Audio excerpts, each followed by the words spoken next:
Ungeulizwa wewe kama jicho la kiufundi ningesema atoke pale kocha. Simba ungesema atoke kocha. Fadru ndo angetoka. Kwa nini? Kwa sababu nataka nikupe mfano.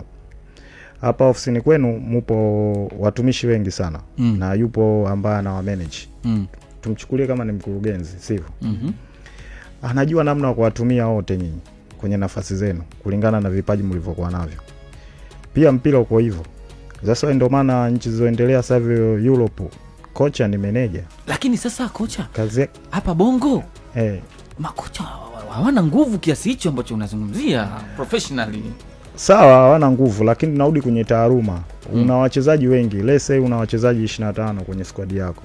Lakini kila mchezaji mmoja una uwezo kumuona tabia zake na namna gani unaweza kumtumia kulingana na michezo unayoenda nayo kwenye msimu.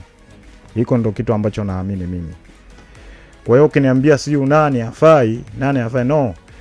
Labda turudi kwenye mifumo yetu sasa. Hao wachezaji ambao tulikuwa nao, je, wameandaliwa vizuri?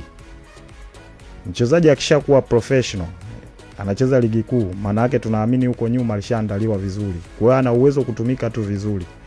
As long as kwamba mchezaji wa mpira wa miguu sasa hivi afundishwi tu skills za eneo moja. Kwamba yeye ni defender afu always tu hao anafundishwa how to defend. Kwenye ile grassroots unamfundisha vitu vyote.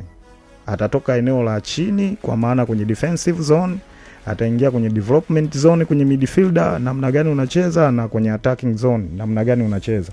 Kwa hiyo mchezaji anatakiwa awe kinyonga, kwa maana kwamba akienda kwenye klabu akikuta mambo yako ovyo, yeye alikuwa anacheza namba 7, atarudi chini kucheza namba 2 kama kocha anaona anafaa. Umeelewa? Kwa hiyo mchezaji anatumika tu kulingana na malengo ya mwalimu kwa wakati huo. Kwa mfano kocha Faraji